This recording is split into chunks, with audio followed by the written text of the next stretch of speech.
Praise the Lord. मेरे प्रियो, आज सबको बाइबल स्टडी में हम हार्दिक स्वागत करते हैं। आज का विषय हमारा है रैप्चर, अर्थात कलीसिया का इस पृथ्वी से उठा लिया जाना। और यह जो रैप्चर होगी अचानक होगी मेरे प्रियो, और यह झंझोर देने वाली घटना होने वाली है। सो मेरे प्रियो, आपको मुझको यह जानना अति आवश्यक है, क्योंकि ये जो घटना होने वाली है हर एक परिवार में होने वाली है। हर एक परिवार के लोग को जानना इसलिए ज़रूरी है।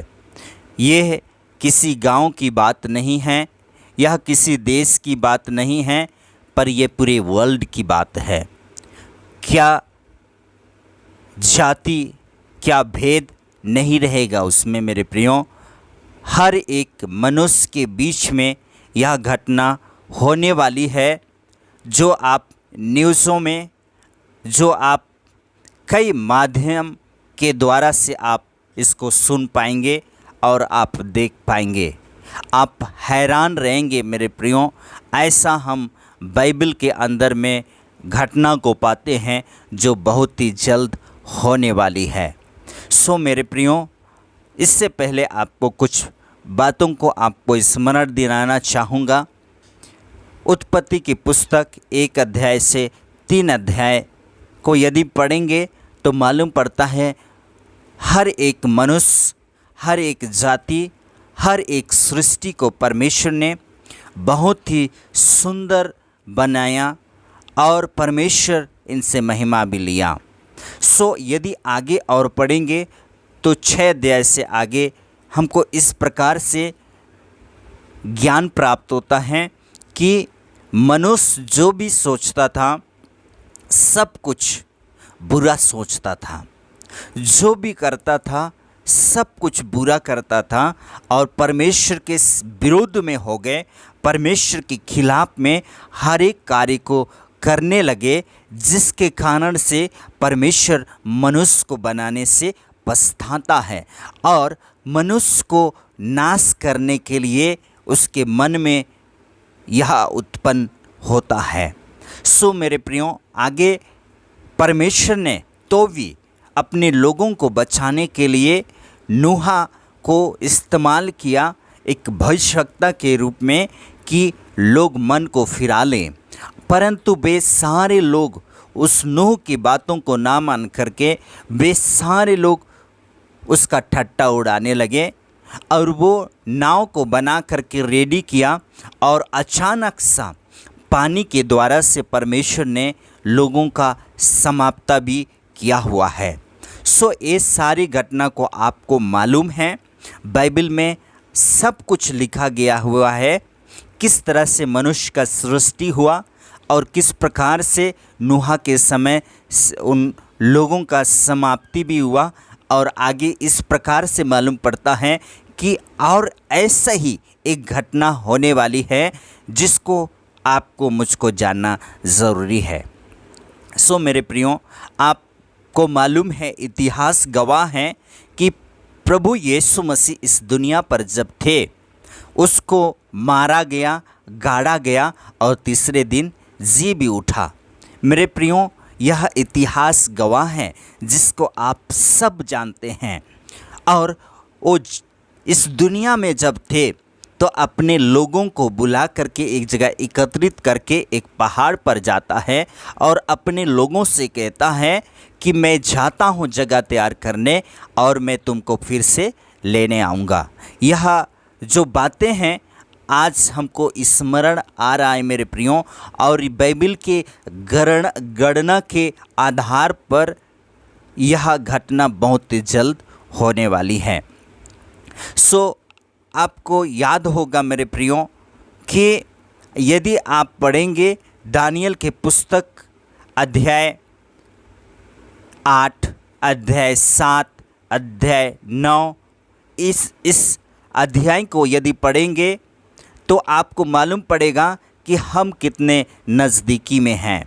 अध्याय 2 को भी पढ़ेंगे तो भी आपको मालूम पड़ेगा, वहाँ पर एक मूर्ति के बारे में, उसका सिर सोने का था, है ना, चांदी का था, पीतल का था। सो मेरे प्रियो, आप उसको डिटेल से पढ़ेंगे तो मालूम पड़ेगा हम बिल्कुल ही अंतिम क्षणों में हैं इस रैप्चर के। कभी भी यह हो सकता है, जिसको बाइबल में इस प्रकार से लिखा है कि उसके आने का घड़ी या समय को कोई नहीं जानता है सिवाय सिर्फ परमेश्वर पिता को। यहाँ तक कि बाइबल बतलाती है कि एंजल जो हैं परमेश्वर के पास में खड़ा रहते हैं, उनको भी यह मालूम नहीं है। मेरे प्रियों, पर यह समय आ चुका है और वो जब आएगा तो रैप्चर में कौन भागी हो सकता है। सो मेरे प्रियों, नूह के समय में आपको बता दिया गया है कि वे सारे लोग गंदे कामों से मन नहीं पिराया, जिसके कारण से नाश हो गए। वैसे ही बाइबल बतलाती है कि जो मन नहीं पिराता है, जो गलत कामों में पड़ा है, हर एक मूर्ति पूजा में फंसा है, हर एक बेविचार में फंसा है, हर एक गंदे कामों में जो लिप्त है, इस समय में जब यीशु आवेगा बादल पर चोरों के समान गुप्त रीति पर, हम जो प्रभु में पवित्र जीवन जी रहे हैं, हमारा जो देह है ग्लोरियस बॉडी हो जाएगा। जिस प्रकार से यीशु मसीह जब इस पृथ्वी से उठा लिए जा रहे थे, वैसे ही हम लोगों का जो शरीर है वो ग्लोरीमय हो जाएगा, महिमामय हो जाएगा और हम इस जगत से उठा लिए जाने वाले हैं, जिसको हम कहते हैं रैप्चर, कलीसिया का उठा लिया जाना। सो मेरे प्रियो, यह हर एक कंट्री में यह घटना, हर एक घर घर में ये घटना होने वाली है, जिसको आप देखेंगे। थोड़ी सी हम बाइबल निकाल लेंगे। पहला थिस्सलुनीकियों की पुस्तक उसका 4 अध्याय 13 पद से यदि आप 18 पद को पढ़ते हैं, सो इस प्रकार से यहाँ पर लिखा गया है, हे भाइयों, हम नहीं चाहते हैं कि तुम उनके विषय में जो सोते हैं अज्ञानी रहो। ऐसा न हो कि तुम दूसरों के समान शोक करो जिन्हें आशा नहीं, क्योंकि यदि हम विश्वास करते कि यीशु मरा और जी भी उठा, तो वैसे ही परमेश्वर उन्हें भी जो यीशु मसीह में सो गए हैं उसी के साथ ले आएगा। क्योंकि हम प्रभु के वचन के अनुसार तुमसे यह कहते हैं कि हम जो जीवित हैं और प्रभु के आने तक बचे रहेंगे, सोए हुओं से कभी आगे ना बढ़ेंगे। क्योंकि प्रभु आप ही स्वर्ग से उतरेगा, उस समय ललकार और प्रधान दूत का शब्द सुनाई देगा और परमेश्वर की तुरही फूंकी जाएगी, और जो मसीह में मरे हैं वे पहले जी उठेंगे। तब हम जो जीवित और बचे रहेंगे उसके साथ बादलों पर उठा लिए जाएंगे कि हवा में प्रभु से मिले, और इस रीति से हम सदा प्रभु के साथ रहेंगे। इस प्रकार इन बातों से एक दूसरे को शांति दिया करो। मेरे प्रियो, ये सबसे बड़ी हमारी प्रभु में होने का आशा है। हम चंगाई को पाते हैं, बड़ी बात नहीं है। हम धनवान हो जाते हैं, बड़ी बात नहीं है। पर सबसे बड़ी बात है कि मर करके भी हम जीवित हो जाएंगे। ये सबसे बड़ी आशा है। हम जिंदा भी हैं, प्रभु आएगा, हम प्रभु के साथ में चले जाएंगे। ये सबसे बड़ी आशा की बातें हैं। मेरे प्रियो, ये इतिहास में हमेशा सुनने को आया है, प्रभु मारा गया, गाड़ा गया, तीसरे दिन जी उठा, जिसके बारे में कई बार प्रभु अपने शब्दों से कहा था, मर करके मैं जी उठूँगा। सो मेरे प्रियो, आज भी बाइबल बतलाती है कि बाइबल की एक एक बातें, एक एक बिंदु भी नहीं घटेगा ऐसा बात नहीं है। जो लिखा है वो एक एक बात घटने वाली है, तभी यह पूरी हो पाएगी, जिसके बारे में भविष्यवाणी कर दिया गया है और यह होने वाला है। इसलिए मेरे प्रियो, आप हम सबको प्रभु में तैयार होना है।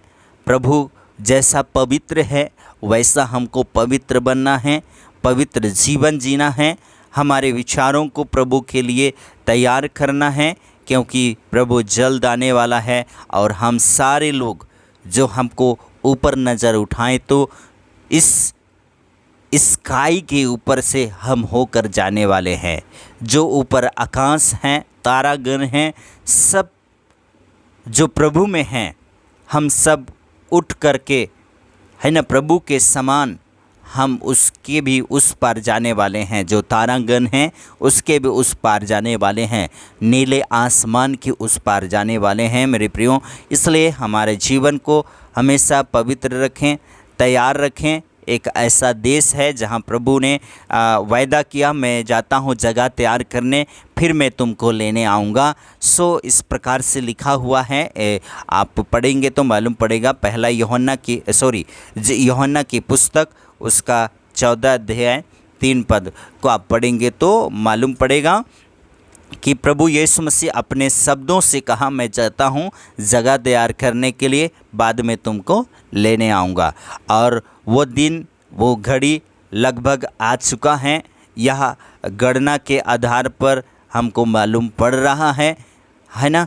यहाँ पर प्रभु दरवाज़ा पर खड़ा है, समझें, कभी भी आ सकता है मेरे प्रियो।